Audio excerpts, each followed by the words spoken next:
आज हम क्लास 8 की एक्सरसाइज 16वीं का पार्ट नंबर 2 यानी सवाल नंबर 6वां लगवाने जा रहे हैं। 6वें सवाल में कह रहा है कि 3 सिक्के एक साथ उछाले जाते हैं। 3 सिक्के एक साथ उछाले जाते हैं तो निम्नलिखित घटनाओं को समुच्चय के रूप में लिखिए। देखिए बेटा, 3 सिक्के अगर एक साथ उछाले जाएंगे, 3 सिक्के एक साथ उछालने पर निम्न घटनाएं होंगी। 3 सिक्के एक साथ उछालने पर निम्न घटनाएं होंगी। क्या घटनाएं होंगी?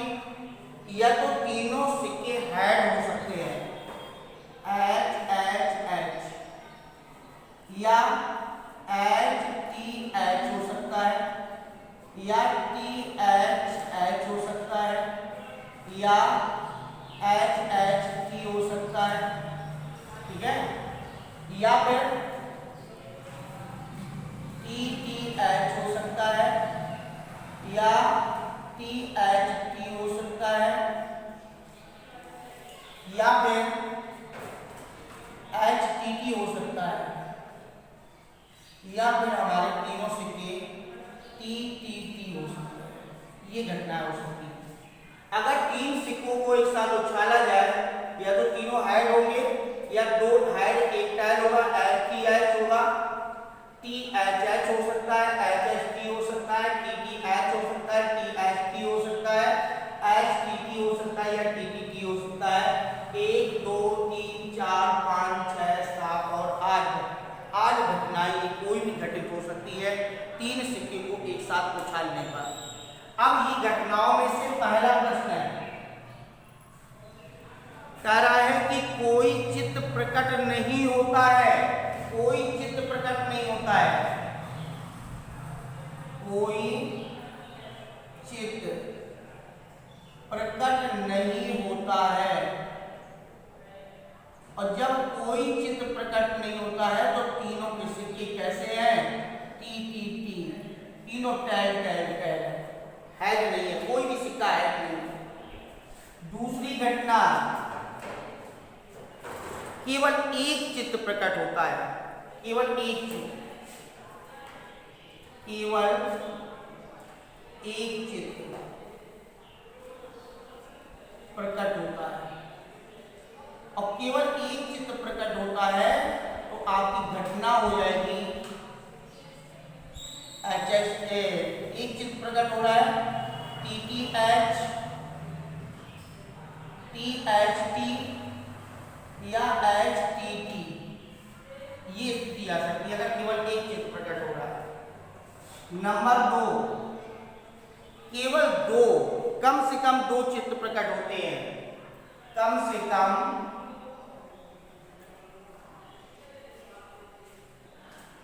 2 चित्र प्रकट होते हैं। और 2 चित्र प्रकट होते हैं तो घटना क्या होगी? H T H, T H H, या एच एच टी। अगर 2 चित्र प्रकट हो रहे हैं तो ये घटना घटित होगी। केवल एक चित्र प्रकट हो रहा है तो ये घटना घटित होगी। और कोई भी चित्र प्रकट नहीं होता है तो ये घटना घटित होगी। और इसके बाद है चौथा नंबर। चौथे नंबर पे कह रहा है तीनों चित्त आते हैं। तीनों चित्त आते हैं। और अगर तीनों चित्त आते हैं, तीनों चित्त आते हैं तो आपके तीनों सिक्के हेड हेड हेड हो जाएंगे। ठीक है, अगर तीनों सिक्के चित्त है तो हेड हेड हेड हो जाएगा। कम से कम 2 चित्त है तो H T H, T H H, या एच एच टी हो जाएगा। केवल एक चित्र प्रकट होता है तो टी टी एच, या टी एच टी, या एच टी टी। और अगर कोई भी चित्र प्रकट नहीं होता तो तीनों सिक्के टी टी टी हो जाएंगे।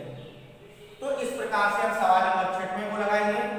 इसके बाद है सवाल नंबर 7वां, और 7वां है आपके पासे से संबंधित।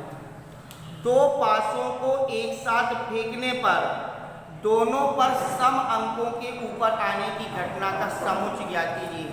बेटा हमने कल भी आपको बताया था, कल आपको दो पासों को अगर एक साथ फेंका जा रहा है तो उसमें से निम्न घटनाएं आपकी प्रकट होंगी। कौन कौन सी घटनाएं?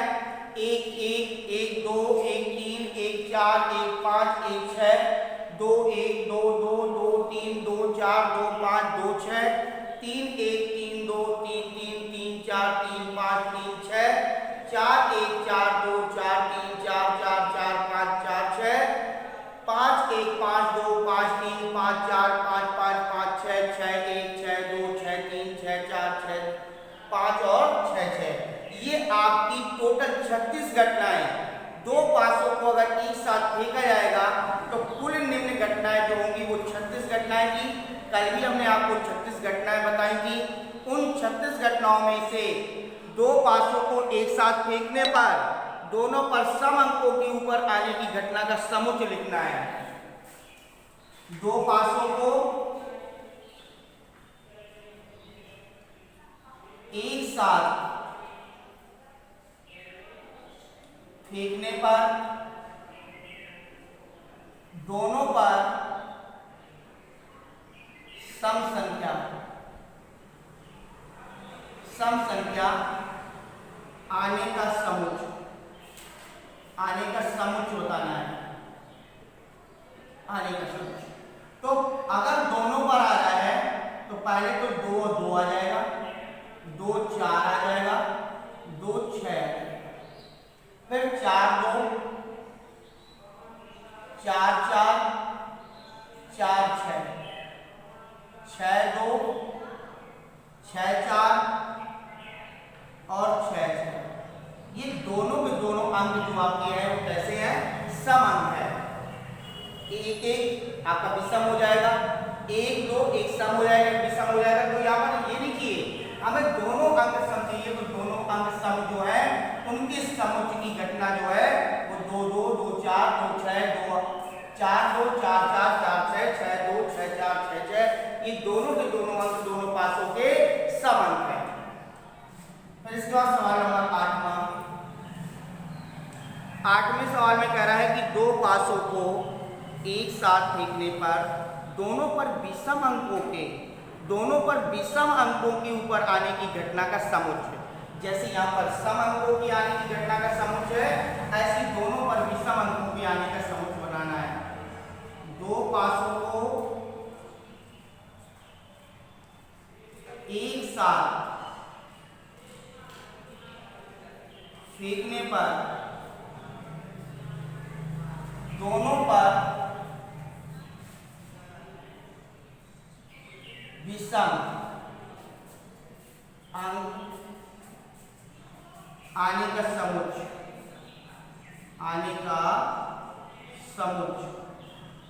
और विषम अंक आने का समुच्चय क्या बनेगा? 1 1 1 3 1 5 3 1 3 3 3 5 5 1 5 3 5 5।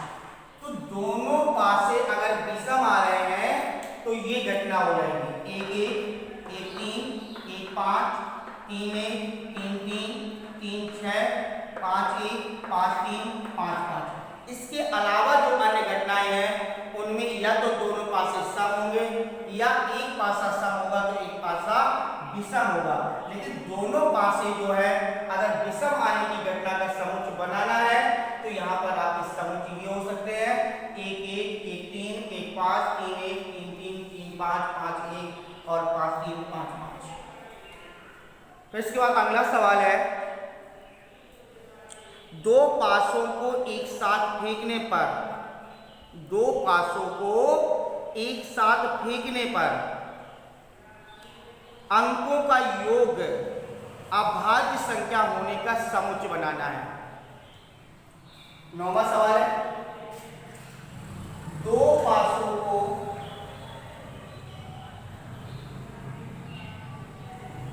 एक साथ फेंकने पर साथ फेंकने पर अंकों का योग, अंकों का योग कैसा होना चाहिए? अभाज्य। अंकों का योग अभाज्य,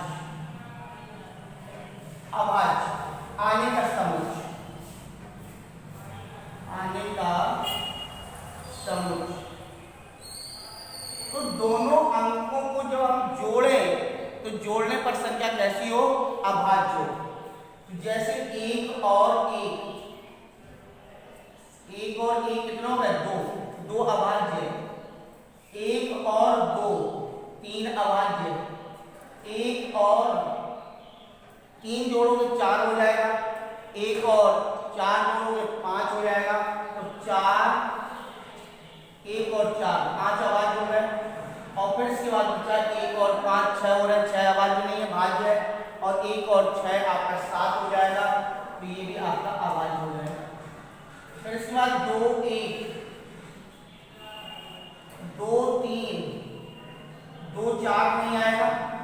2, 5, 7 हो जाएंगे। और 2, 6, 8 हो जाएगा। तो ये नहीं होगा। फिर 3, 2, 3 1 नहीं आएगा। 3 और 1 4 हो रहा है। 3, 2,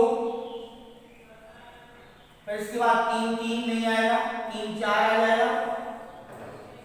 3, 5 नहीं आएगा। 3, 6 नहीं आएगा। 4, 1, 4 1 के बाद 4, 2 नहीं आएगा।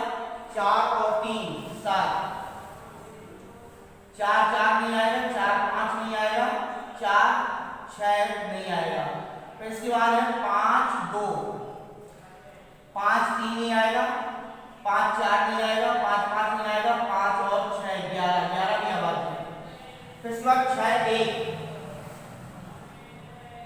6 1 7, 6 2 नहीं आएगा। 6 3 नहीं आएगा। 6 4 नहीं आएगा। 6 5। ये आपके अंकों के जो योग है, अगर इनको योग करें तो योग करने के बाद ये जो संख्याओं का योग है ये आपका कैसा है? अभाज्य है। इनके समुच्चय अभाज्य है।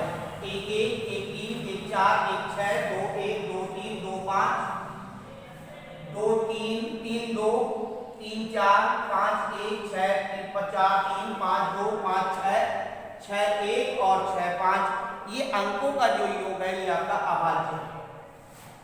इसके बाद 10वां सवाल है, दो पासों को एक साथ फेंकने पर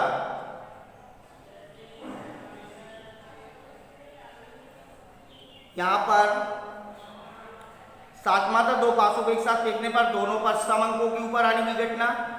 8वां सवाल था, दो पासों को एक साथ फेंकने पर दोनों पर विषम अंकों की आने की घटना। दो पासों को एक साथ फेंकने पर अंकों का योग भी सम आने की घटना। तो ये आपका 10वां सवाल हो गया है और 9वां सवाल छूट गया था। 9वां सवाल अब लगा दिया गया है। ये सवाल नंबर 9। दो पासों को एक साथ फेंकने पर अंकों का योग विषम आने का समुच्चय लिखना है। दो पासों को एक साथ फेंकने पर, दो पासों को एक साथ फेंकने पर अंकों का योग विषम आने का समुच्चय, विषम आने का समुच्चय लिखना है। तो अंकों का योग विषम हो, एक और एक दो हो जाएगा, सम हो जाएगा। एक और दो, एक और चार, एक और छह, एक सम अंक हो और एक विषम अंक हो तो आपका योग कैसा हो जाएगा? विषम हो जाएगा। तो इसके बाद 2 1, 2 3, 2 5, 3 2, 3 4, 3 6, 4 1, 4 3, 4 5, 5 1, 5 2, 5 4, 5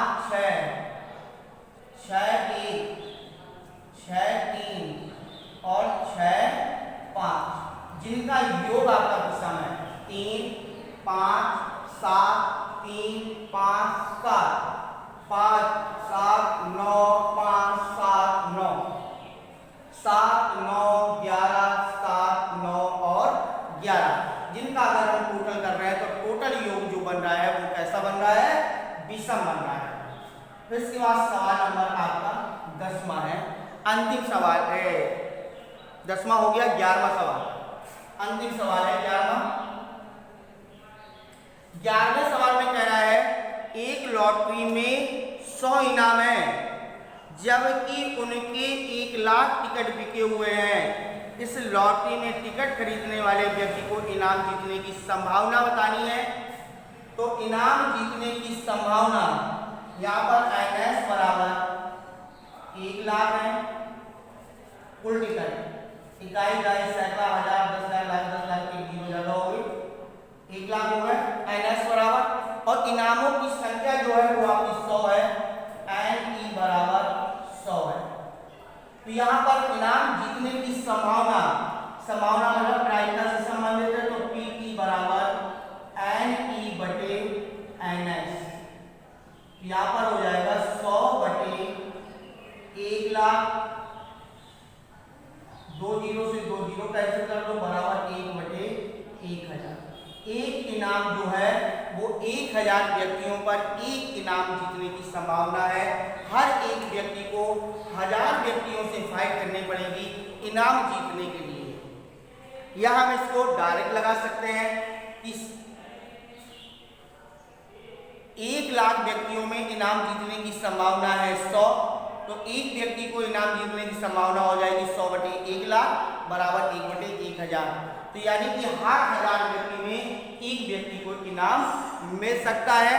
इस प्रकार से आज हम अपनी एक्सरसाइज 16B का पार्ट नंबर 2 सवाल नंबर 6वें से लेकर के 6वां, 7वां, 8वां, 9वां, 10वां और 11वां, ये 11 तक के सवाल आज हम पार्ट 2 पर लगाएंगे और इसी के साथ आपकी एक्सरसाइज 16 समाप्त होती है। इसके बाद एक्सरसाइज 17वां है। 17वां ग्राफ से संबंधित है, तो ग्राफ आपका लगेगा बाद में। सबसे पहले हम एक्सरसाइज लगवाएंगे 18वीं एक्सरसाइज लगने के बाद फिर ग्राफ शुरू करेंगे और इसके बाद रेखा गणित की छूटी हुई एक्सरसाइजों को प्रारंभ करेंगे। तो इस तरीके से आज हमें 16B एक्सरसाइज का पार्ट 2 आज पूरा फिनिश करते हैं और यहीं से आपका 16 आपका समाप्त होता है।